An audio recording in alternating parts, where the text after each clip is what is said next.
Selamat pagi adik-adik, dan selamat pagi juga untuk Bapak Ibu yang mendampingi putra-putrinya. Bagaimana kabarnya hari ini? Semuanya harus tetap sehat ya.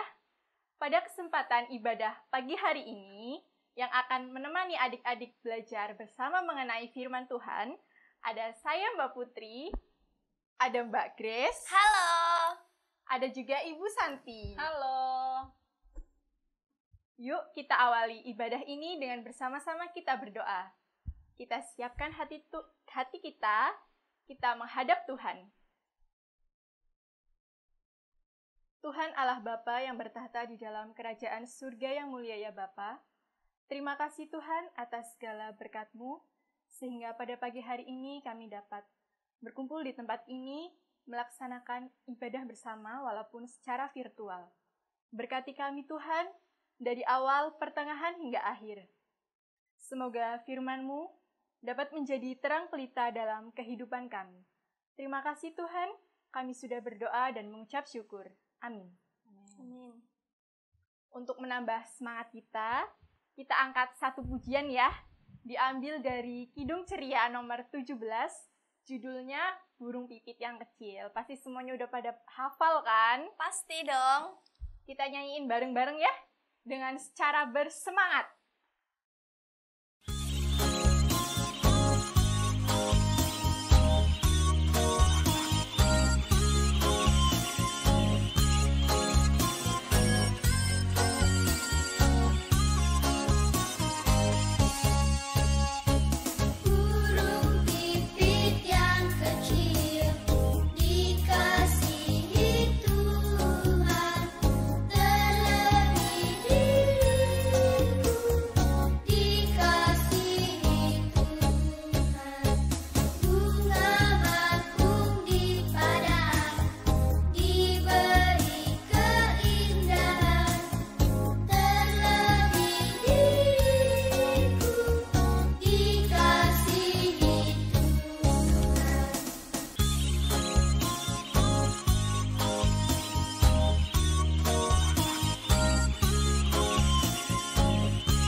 Adik-adik, tema hari ini adalah baptisan tanda anugerah dari Tuhan. Sedangkan nilai Kristiani yang kita pelajari adalah bersyukur sebagai anak milik Tuhan. Dan kitab yang akan kita pelajari diambil dari Markus 1 ayat 1 sampai 8. Demikian firman-Nya. Yohanes Pembaptis. Inilah permulaan Injil tentang Yesus Kristus, Anak Allah. Seperti ada tertulis dalam kitab Nabi Yesaya. Lihatlah, aku menyuruh utusanku mendahului engkau. Ia akan mempersiapkan jalan bagimu. Ada suara orang yang berseru-seru di padang gurun. Persiapkanlah jalan untuk Tuhan, luruskanlah jalan baginya.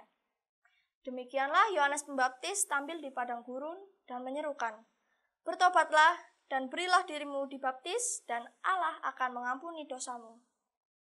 Lalu datanglah kepadanya orang-orang dari seluruh daerah Yudea dan semua penduduk Yerusalem. Dan sambil mengaku dosanya, mereka dibaptis di sungai Yordan. Yohanes memakai jubah bulu unta dan ikat pinggang kulit. dan makanannya belalang dan madu hutan. Inilah yang diberitakannya. Sesudah aku akan datang, Ia yang lebih berkuasa daripadaku, membungkuk dan membuka tali kasutnya pun aku tidak layak. Aku membaptis kamu dengan air, tetapi Ia akan membaptis kamu dengan Roh Kudus. Amin. Amin. Nah, adik-adik, mau menyaksikan kisah Yohanes Pembaptis enggak? Angkat tangannya dong. Mau. Yuk kita saksikan. Ayo kita saksikan bersama-sama.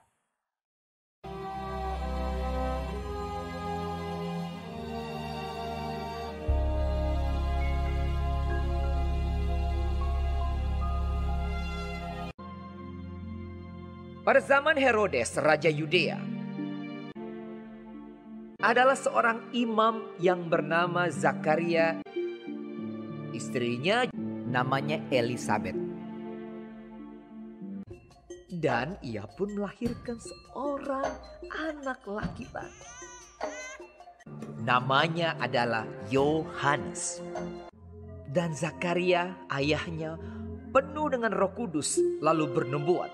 Katanya, "Terpujilah Tuhan Allah Israel, sebab Ia melawat umatnya dan membawa kelepasan baginya. Dan engkau, hai anakku, akan disebut Nabi Allah yang Maha Tinggi, karena engkau akan berjalan mendahului Tuhan untuk mempersiapkan jalan baginya, untuk memberikan kepada umatnya pengertian akan keselamatan yang berdasarkan pengampunan dosa-dosa mereka." adapun anak itu bertambah besar dan makin kuat rohnya. Dan ia tinggal di padang gurun sampai kepada hari ia harus menampakkan diri kepada Israel.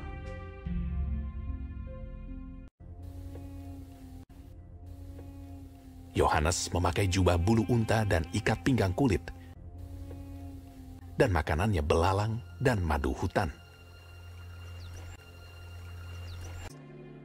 Dalam tahun ke-15 dari pemerintahan Kaisar Tiberius, ketika Pontius Pilatus menjadi wali negeri Yudea dan Herodes raja wilayah Galilea, datanglah firman Allah kepada Yohanes, anak Zakaria di padang gurun.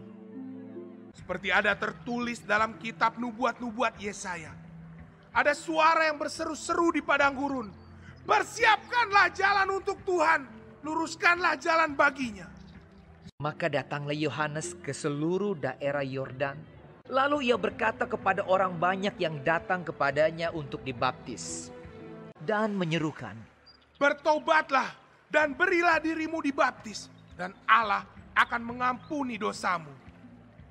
Dan semua orang akan melihat keselamatan yang dari Tuhan. Setiap lembah akan ditimbun, dan setiap gunung dan bukit akan menjadi rata. Yang berliku-liku akan diluruskan, yang berlekuk-lekuk akan diratakan.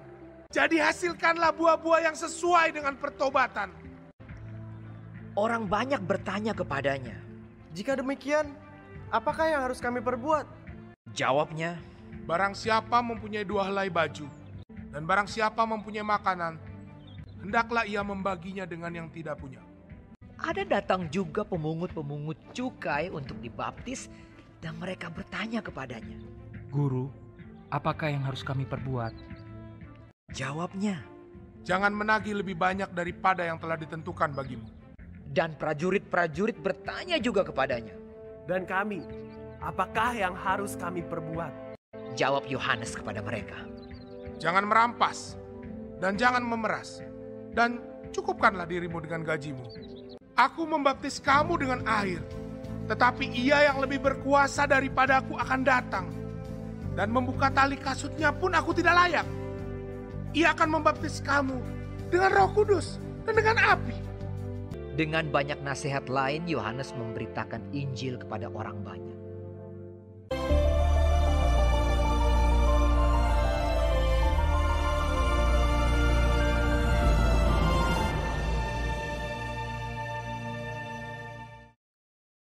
Pelajaran yang bisa kita petik dari kisah tadi adalah anak-anak semua, itulah Yohanes Pembaptis. Dia sangat baik hatinya. Dia mengajak orang di Israel dan kita semua supaya kita mau mengakui kesalahan kita. Kalau kesalahan kita ingin diampuni, ayo kita datang kepada Tuhan, kita mengakui kesalahan kita di hadapan Tuhan, supaya kita bergembira dan berterima kasih kepada Tuhan. Mari kita ucapkan bersama-sama ya. Tuhan Yesus baik 2 kali. 1, 2, 3. Tuhan Yesus baik, Tuhan Yesus baik. Nah, telah tiba saatnya kita mengumpulkan persembahan. Persembahannya nanti dikumpulin, dititipin ke orang tua ya. Kita memuji nama Tuhan dengan lagu Tuhan Yesus baik. Yang semangat ya adik-adik.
Akhirnya selesai sudah kebaktian minggu ini.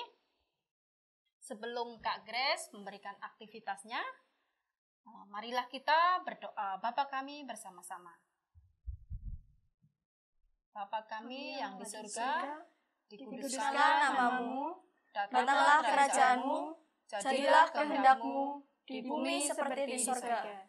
Berikanlah kami pada hari ini makanan kami yang secukupnya, dan ampunilah kami akan kesalahan kami, seperti kami juga mengampuni orang yang bersalah kepada kami. Dan janganlah membawa kami ke dalam pencobaan, tetapi lepaskanlah kami daripada yang jahat. karena Engkaulah yang punya kerajaan dan kuasa dan kemuliaan sampai selama-lamanya. Amin. Nah, adik-adik, masih ingat kan tadi kisahnya Bapak Yohanes Pembaptis? Pasti masih ingat dong, kan baru tadi. Iya. Nah, makanan yang dimakan Yohanes Pembaptis itu apa saja sih ya? Ada yang ingat? Diingat-ingat lagi ya yang tadi di bacaan Alkitab. Iya. Nah, untuk aktivitas kali ini, kalian tulis makanan apa saja yang dimakan oleh Bapak Yohanes Pembaptis. Nanti kalian foto, lalu dikirim ke guru sekolah minggu kalian. Oke? Terima kasih. Sampai jumpa minggu depan. Tuhan Yesus memberkati. Dadah.